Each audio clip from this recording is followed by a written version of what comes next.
আপনারা সবাই কেমন আছেন? আশা করি আল্লাহর অশেষ রহমতে খুব ভালো আছেন। আমিও আলহামদুলিল্লাহ ভালো আছি। তো আজকে রেসিপি কলকাতার স্পেশাল ঝুরি আলু ভাজা। এই ঝুরি আলু ভাজা করার জন্য এই যে এখানে আমি একটা হাফ কিলো ওজনের আলুকে ছিলে রেডি করে রাখছি। এখন প্রথমে আমি আলুটাকে একটু গ্রেটার দিয়ে আমি গ্রেট করে নিব এই যে, এবং পানির মধ্যে সরাসরি পানিটাও নিয়ে নিছি। বিসমিল্লাহির রহমানির রহিম। এইভাবে গ্রেট করে নিব। আলুটা গ্রেট করা হয়ে গেল এই যে, মাশাআল্লাহ। এখন আলুটাকে পানি বদলে আমি 2-3 বারের মতো ধুয়ে নিব এই যে, ধুয়ে তারপর আমি রান্নাটা শুরু করব। আলুটাকে আমি গ্রেট করে নিলাম আর একটু পানিটা শুধু ঝরাই নিছি। এই যে গায়ে গায়ে কিন্তু এখনও পানি আছে। আর এই ফেমাস ঝুরি আলু ভাজাটা যদি আপনাদের কাছে একটু ভালো লাগে তাহলে আমার চ্যানেলটাকে সাবস্ক্রাইব করবেন, লাইক করবেন, শেয়ার করবেন এবং কমেন্টস করবেন। প্লিজ আমার ভাই বোনেরা আমার পাশেই থাকবেন। আমি আলু ভাজাটা শুরু করব। এর জন্য আমি একটা কড়াই বসাই দিছি। কড়াইয়ে অলরেডি হাফ কাপ তেল দিয়ে দিছি আর সামান্য একটু লবণ দিয়ে দিছি। এখন তেলটা কিন্তু অনেক গরম হতে হবে, পর্যাপ্ত পরিমাণ গরম করে নেবেন। আস্তে আস্তে হাই টু মিডিয়ামের মাঝামাঝি। তা এখন আমি আলুটা দিয়ে দিব। বিসমিল্লাহির রহমানির রহিম। এই আলু ভাজাটা করে কিন্তু আপনারা সংরক্ষণ করেও রাখতে পারেন, 1 মাস 15 দিন খাওয়া যায়। আমি তো সাথে সাথেই খাবো, এর জন্য অল্প করে করলাম। যদি আপনারা রেখে খেতে চান তাহলে আর একটু বেশি করেও করে নিতে পারেন। একেবারে সহজ এই আলু ভাজাটা, এর চাইতে সহজ আলু ভাজা হয় না।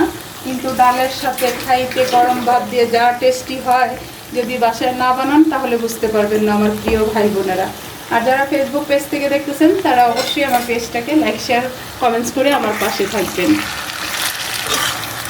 যে দেখেন আলুটাকে আমি আলতো হাতে নেড়ে নেড়ে ভাজতেছি, কারণ আমাদের এখানকার আলু কিন্তু অনেক নরম হয়। আর যাদের আলু একটু শক্ত হয় তাদের তো কোনো সমস্যা হয় না। এখন এই পর্যায়ে আমি 1 পিঞ্চ হলুদ গুঁড়ো দিব আর 1 পিঞ্চ দিব মরিচের গুঁড়ো দিয়ে এটাকে একটু ভালোভাবে মিশিয়ে দেব। একেবারে অল্প সময়ে এই আলু ভাজিটা হয়ে যায়, কিন্তু নামি দামি হোটেলে অনেক টাকা রাখে এই ঝুরি আলু ভাজাটার জন্য। এখন দিয়ে দিব স্বাদ মতো লবণ।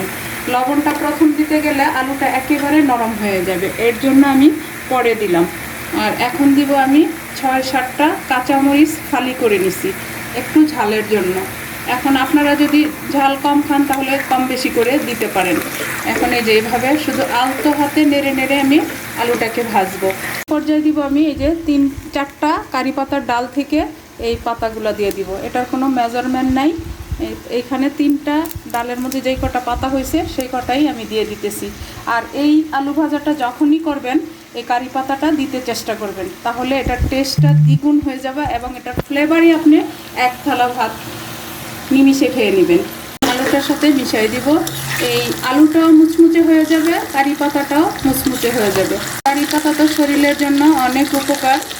আর এই যে এখন কারি পাতাটা দেওয়ার পরে এত সুন্দর ফ্লেভার আসছে, প্লিজ আপনারা একবার হলেও আমার রেসিপিটা ফলো করে এই আলুর ঝুরি ভাজাটা বানায় দেখতে পারেন।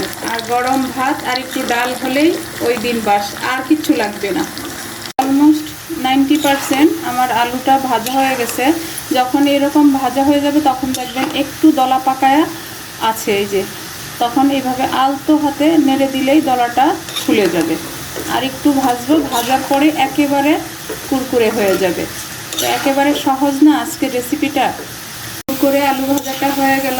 এখন আমি একটা ছাঁকনিতে নামাই নিব। প্রথমে একটা ছাঁকনিতে উঠাই নিব তেলটা ঝেড়ে নেওয়ার জন্য আর কি। এই যে দেখেন মাশাআল্লাহ, এই যে তেলটা ঝরিয়ে নিলাম। মাশাআল্লাহ মাশাআল্লাহ, দেখেন দেখতেও যেমন সুন্দর, খাইতেও তেমনি টেস্টি হয়েছে। আর কতটুকু মুচমুচে হয়েছে এই যে আমি এখানে ঢাললে আওয়াজটা পেলে বুঝতে পারবেন।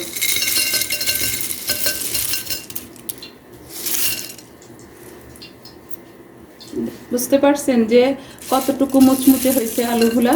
এই যে এরকম কুরকুরে আলু ভাজি আর ডাল থাকলে গরম ভাতের সাথে আর কিচ্ছু লাগবে না। দেখেন কারি পাতাগুলাও কিন্তু একেবারে মুচমুচে হয়ে গেছে। আজকে একেবারে অল্প সময় অল্প উপকরণে হয়ে গেল টেস্টি একটা খাবার, কুরকুরে আলু ভাজা। তো কলকাতার অনেক পছন্দ করে খায়, ওনারা এখানেও বানায় আর কলকাতাতে বড় বড় হোটেলগুলোতেও পাওয়া যায়। তো আমার রেসিপিটা ফলো করে যারা না খাইছেন একবার হলো বানায়া খেয়ে আমাকে কমেন্টসে জানাবেন, আশা করি নিরাশ হবেন না। তো যাই হোক, আজকে আমার এই কুরকুরে আলু ভাজা বানানো শেষ হয়ে গেল। আমি আপনাদের কাছ থেকে বিদায় নিব, আবার নতুন কোনো রেসিপি নিয়ে আসবো। আল্লাহ হাফিজ।